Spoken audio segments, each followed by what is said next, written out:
Definitely Carol Burnett was an early influence and continues to be so.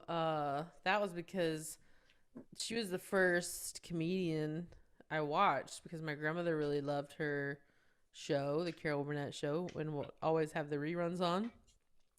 So I would watch that a lot with my grandmother and really like belly laugh at her and her antics. So I think a lot of my silliness kind of started watching her.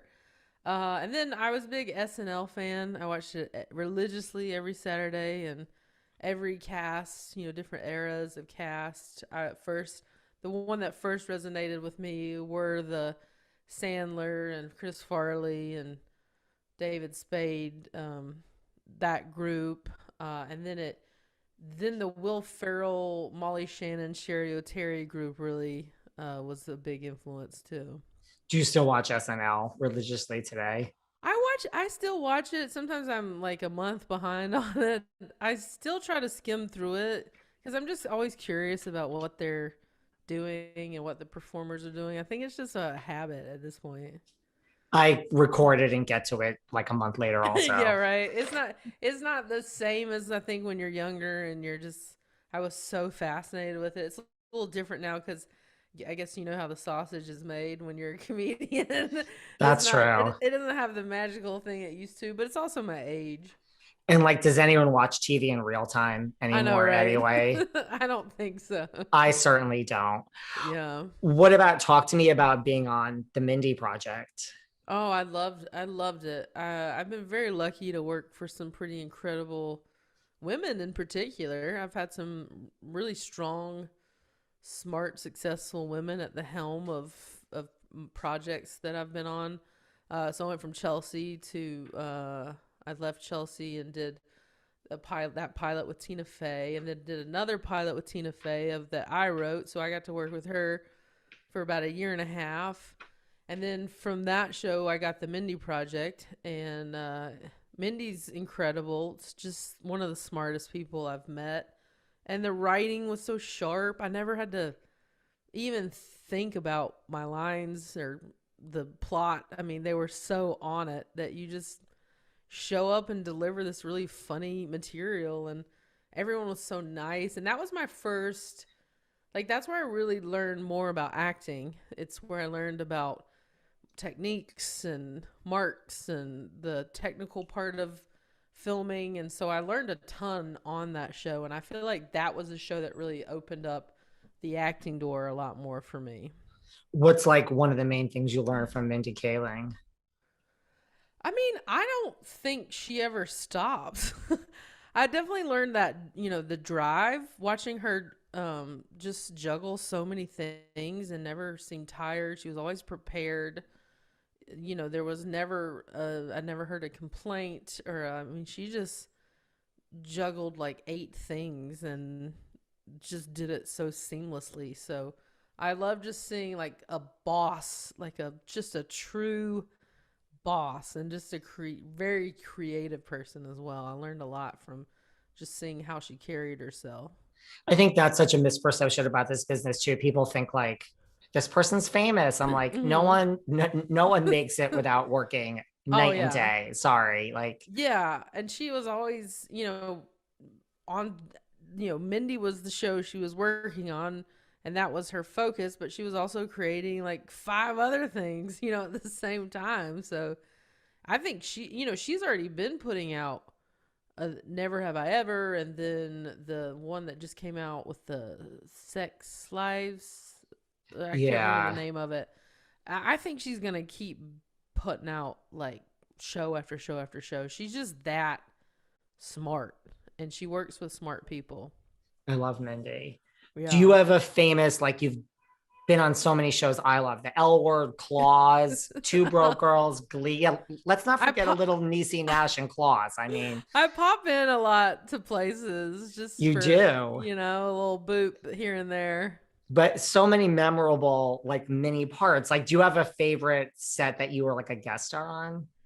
Oh gosh. I'm trying to think. There's been yeah, like that's kind of been my thing. People are always like, I see you everywhere.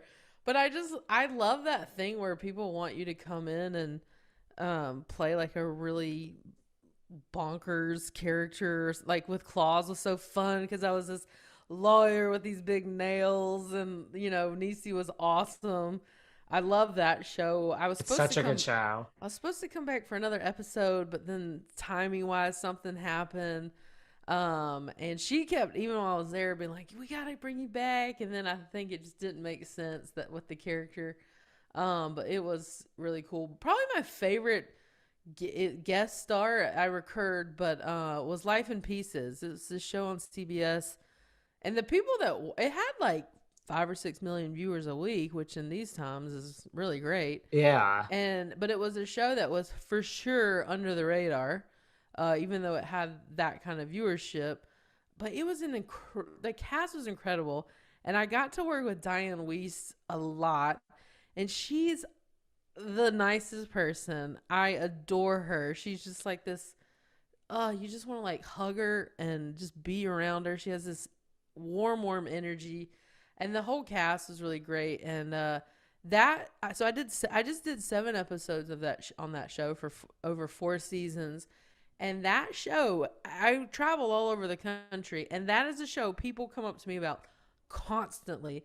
And I don't think anyone would ever guess that show. You know what I mean? But the character they created for me was so wild and bonkers, that it truly was such a memorable role for me. And when people come up, like, you're on tour now, which we'll get into in a second, like that's the show people want to mention. I'm more than They like, mention it a ton. wow. They're like, Dougie, we love Dougie. And I was like, whoa, I've been in Italy and people have been like, Dougie. I'm like, this is so crazy. So the part about that show that bums me out the most is that, and again, they were a product of the regime changing. They didn't know that they were ending when they ended season 4, so they never got to have their swan song. And I hate that the show that was so good, the writing was incredible, the cast was incredible, and to not have gotten to like have some sort of goodbye stinks. But That's the worst. That's the world that we're in. That is the world that we're in. I don't think COVID has helped anything either. No, yeah, COVID came pretty soon after that. So, but they were like so close to hitting their like 100 episodes, which for those non-industry folks, 100's the sweet spot you want to get to for syndication and whatnot. But I'm like, just give them one more season. Seriously, let's just wrap this up. Mm-hmm. What about Glee? I mean, I have vivid memories of you on Glee. I just did, again, 1 episode for that. I think I was in the second to the last episode ever. And it was an interesting time on the Glee world, that set, because I had watched it like everybody else. It was such a phenomenon at the time. It started trickling down, their last like 2 seasons. I was kind of left to my own devices. Truth be told, I think everybody had checked out. They were just like, bye-bye, we're done. I didn't even know who the director was. Like, we just were like there, and they were just like, here's where you're gonna sit, deliver your line, and that's that. And I hadn't done a ton of TV at the time, and I was like, is this how it works? Like, nobody's really telling me what to do. And I was a judge for one of the competitions, and I was a dog trainer, so they brought a poodle in, and the poodle like snapped at my face and this is like a giant poodle, missed my nose by like half an inch. So it was a very wild experience, but I'm glad I got to do it because it was cool to like just be a part of that show, and it was cool to watch how they did the performances.